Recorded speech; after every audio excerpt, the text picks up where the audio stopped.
Well, the one thing which made mass computing possible is the development of ever cheaper memory. Over the past 15 years, the cost of computer memory has halved each year. In order to demonstrate the development of memory, we're going to take as a reference a page from a telephone directory. This marked area has about 1,000 characters. That's about 1K of computer memory. Well, one of today's typical home micros would have about 64K of internal memory, so it could store about 5 pages of a telephone directory. And the average floppy disk stores about 300K, so that's about 30 pages. In the early days of computing, things were far from easy. The processor and the memory it could deal with at any one moment consisted of hot thermionic valves, which acted as electronic switches.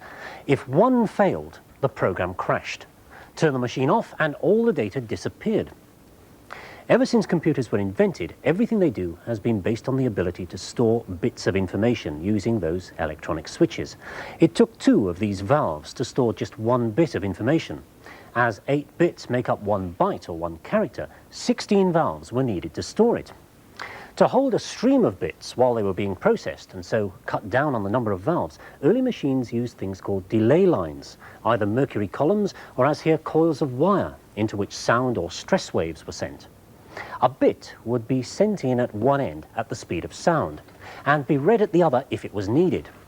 If not, it was fed in to go round again. Another invention which helped the machine store information as it worked was the magnetic drum. It spun round and, rather like a disk drive, information could be recorded on its surface and read back by these heads.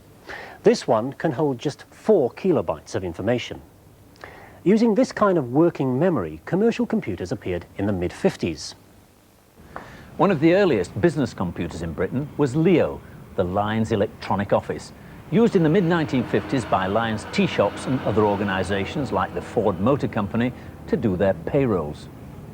It was the beginning of the mass use of the computer for data processing, without which big business today simply couldn't operate. This first-generation machine had thousands of hot valves, many of which had to be changed as they burnt out. For an hour a day, Leo belongs to its engineers for maintenance and testing. The voltage, normally kept to the operating figure, is made to fluctuate. Any valve or other component which can operate in such conditions is certainly fit for another 24 hours useful life. And if it cannot, then now is the chance to change it. Information about salaries, for example, was fed into the computer using punched cards. Preparing these cards was one of the most appalling jobs ever invented, and now happily just about gone. And information could be saved on the external or backing store, generally punched paper tape, for feeding into the machine again. Both the program and the data was fed in from these cards or tape.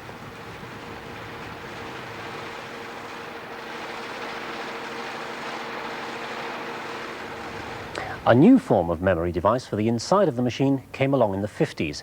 Core memory, tiny magnetic rings threaded by wires. In this picture, you can see the construction. Each magnetic core is capable of storing 1 bit, depending on whether it's magnetized one way or the other. Its drawback was that in reading the memory, you had to change the way that individual cores were magnetized. This destroyed the data, and so it had to be reset. Core memory, though, was fast and reliable. And incidentally, it was non-volatile. Switch the machine off and the data was still there. Because they're so reliable, they're still being used here in the studios at Television Centre to store information about the lighting. Stacks of these cores made up something like this, the 1960s equivalent of the 16K RAM, or about 1.5 pages of our phone book. Well, the valve had got a bit smaller, but it was still unreliable. Fortunately, in the 1960s, the transistor took over, but it still took 2 of these to store 1 bit of information. So computers were still large, though they were more reliable and made use of the new printed circuit boards. From this complex neatness stems a computer of the 2nd generation, which offers forward-thinking organizations a comprehensive data processing system at low cost. Here then is the 1301, with fast data handling based on a megacycle pulse rate, large internal storage capacity based on immediate access core stores and drum backing stores, comprehensive magnetic tape facilities with full error detection are available, and there is a choice between 2 magnetic tape systems. A high-speed 1-inch magnetic tape system working at 90,000 digits per second, or a standard system on half-inch tape working at 22,500 digits per second.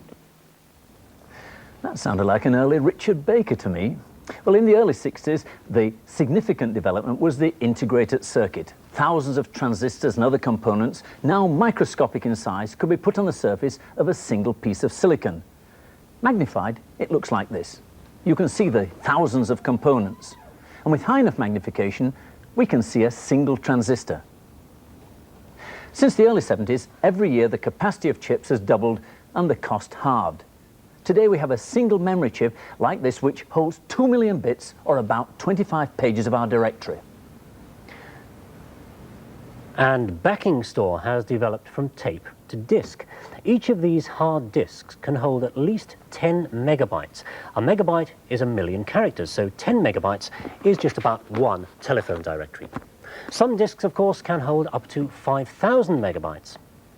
Recently announced is this compact disc memory, which works on a modified form of the domestic compact disc player. But you can only read from this form of memory, not record. However, the latest backing store is this 12-inch double-sided Laserdisc, on which you can both read and record. At the moment, though, you can't record over existing data. This holds 2 gigabytes. That's 2,000 million bytes, or if you like, 200 directories. The trouble is, it's still very slow in the computer's terms, because it still depends on a mechanical system to find the data and transfer it to the main computer memory.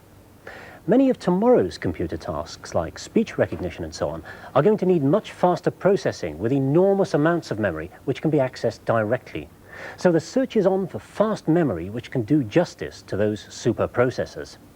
Freff's been to see a new development which could make today's memory devices look pretty tame. At the Mellon Institute in Pittsburgh, Pennsylvania, work is going on to develop new solid-state devices to store information. Although it's still in the research stage, IBM is now funding the project. Leading the team is Professor Robert Burge. This is a memory storage device, but how much does it store?